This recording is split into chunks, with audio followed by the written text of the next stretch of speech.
Hey, it's me again. I just want to do some talk about oil. I know a lot of people have their opinions, and there's a lot of good oil out there. But it all comes down to what you need it to do and what kind of environment are you operating in. Are you running at the racetrack, going down the highway, a lot of city driving? Are you in extreme temperatures, so on and so on? So it's important to get the right oil for your automobiles and your lawnmowers that will maximize the life of parts. In my cars, I run my car and my truck. This is for my truck. I run 5W20 AMSOIL. Now, you ask me why do I do that? And I use AMSOIL filter. And in my red Nissan back there, I run AMSOIL 5W20 or 0W20. So you ask me why? It's because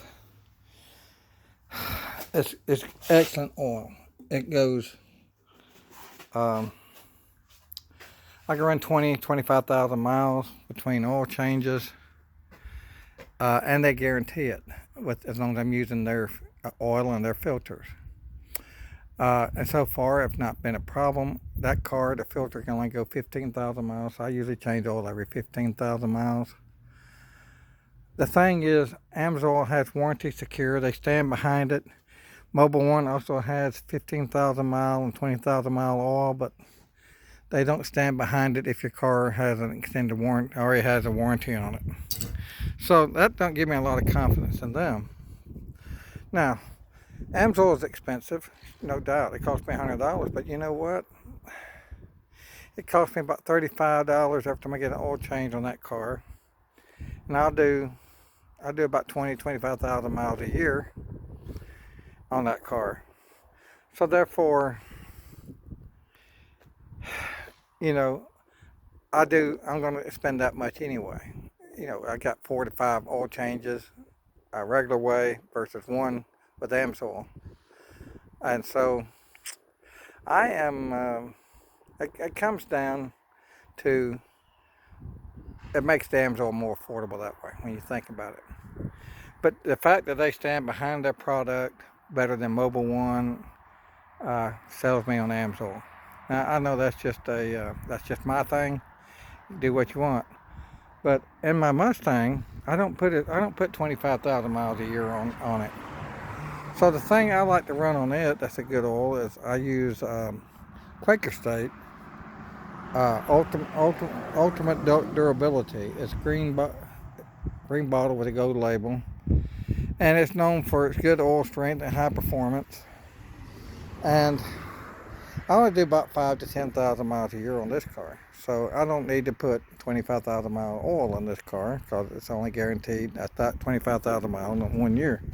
So I don't use AMSOIL on this one, but I do use a good oil with oil strength ratings. There is a guy on the internet that does oil strength readings. So on my lawnmower, I decided to go with this pennzoil platinum. Now this is kind of expensive oil as well, because you say, well, for a lawnmower, well,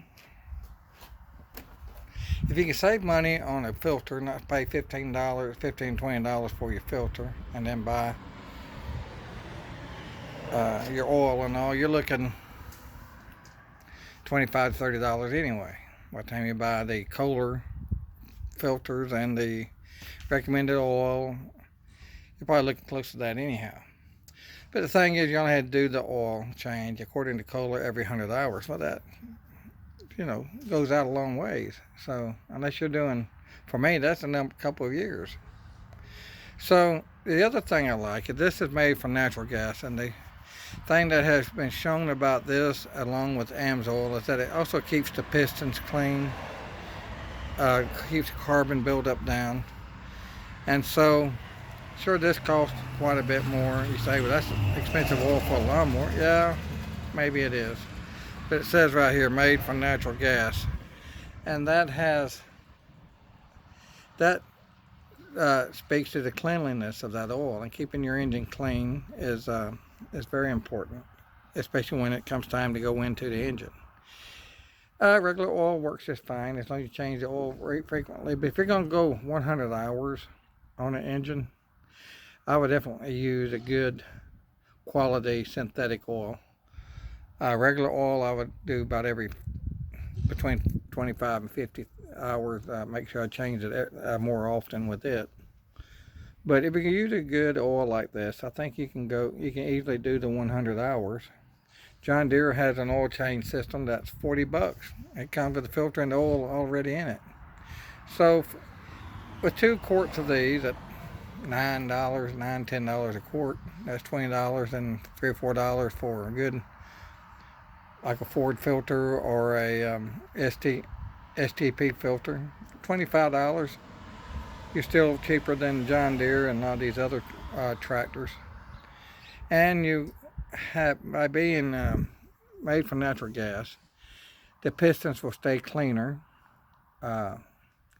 When you tear it down after hundreds of hours, it'll look like no carbon, hardly any carbon buildup at all. So that means a lot to me. Maybe it don't to you, but it does to me. And that's also what AMSOIL is known for doing also, is reducing the carbon buildup. And so this is my thing about oil, is that I did spend a little more putting this in the lawnmower, 2 quarts. And you can get it cheaper. I bought everything at AutoZone because of this virus, trying to distance myself and not going into Walmart. So I spent more money this way, but $25 for oil change in this tractor that probably lasts me a couple years anyway. Also, the hydrostatic oil in the transmission takes I think up to 50 weight. I think what they may recommend on some of those. You also want to go with a full synthetic and a very durable oil that can take heat real well. And AMSOIL Signature Series is known for its heat. The problem I have with my truck, that Signature Series, Ford's going to deny this, but the problem with a lot of 5 liters out there, I got a 5 liter in my truck. A lot of problems with it is that the first ones tend to use oil over a few thousand miles. That'd be a quart low, about 2,000 or 3,000 miles. Well, that's what I was getting when I was using a Mobil 1. And then I tried using the Motorcraft oil. I got a little bit better, but I'll do some hauling. And the oil that I found that did the best was this oil right here. It's the NOAC rating is what seems to be the major factor. Is how does your oil do when it gets hot? And it seems like in the 5 liter V8s that the oil seems to run hotter. And it proved to me when I switched to this oil that I can go 20,000 miles and just add 1 quart in the 20,000 miles. She tells me that it's the NOAC rating. This has a NOAC rating of 6. You don't want to get, and the specs is no higher than 15. Most oils are between 10 and 15. I think Mobil 1